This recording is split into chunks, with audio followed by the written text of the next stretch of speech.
Ik is Jolien Engelbrecht.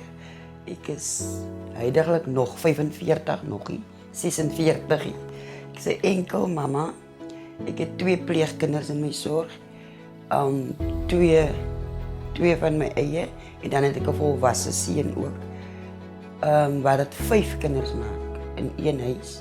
Als een enkel mama, dat is baie uitdagings. Soos financieel is een groot ene. En dan is discipline ook. Om discipline te handhaven in je huis. Want jy sien maar, daar is nog een partner of een pa wat ook discipline kan toepassen. Toen moest ik voor mij laten weten van die parenting course, was ik baie excited en ik heb dadelijk gezegd ik is in. Voor die programma was mijn parentingstijl, ik zie jullie doen. Deesdae is het niet meer het geval. Want ik is altijd de regie. En al mijn dochter heeft altijd voor mij gezegd, maar mami is hier recht. Dan voel ik, zij disrespect me. En nou komt haar argument, dan is haar woede betrokken. En deesdae is het niet glad in ieder geval, want ik is meer kalm, meer rustiger. Vat meer kinders gevoelens in acht neem ik ook.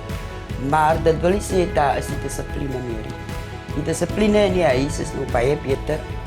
Want net die meisiedochter was deel van die programma en zij heeft alles teruggebracht. En voor die ander ook verduidelijk. Met tijd heeft hij ook beginnen meer disciplinair geraakt en ook beginnen praten met mij. Maar mijn zoon, vooral mijn eigen zoon, hij reikt uit naar mij toe. En het is helemaal anders nu. Daar is meer happiness ook. Daar wordt meer gelachen ook.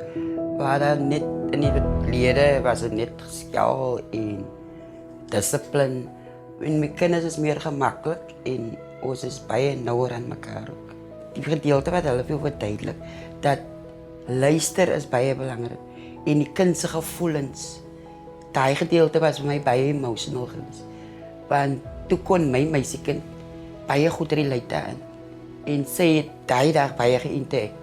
Kon ek sien, dit is dieselfde fout wat my ma met my gemaakt het, was ek besig om met haar te maak. Soos ek, of ek en my ma, daar was nie vir ons zo'n programma geweest. En ek het gesien ook, ek is besig om dieselfde paadjie te volg. Maar daar was nie hulp nie, totdat die programma opgedek het. Dus hoekom ek so eager was om deel te raak van die programma. Om nie dieselfde foute te maak nie. Want duidelijk nog op die dag toen nog, dit is mijn ma's nu al 12 jaar overleden. Maar die jaren wat geweest was, mensen kan het niet weer inhalen.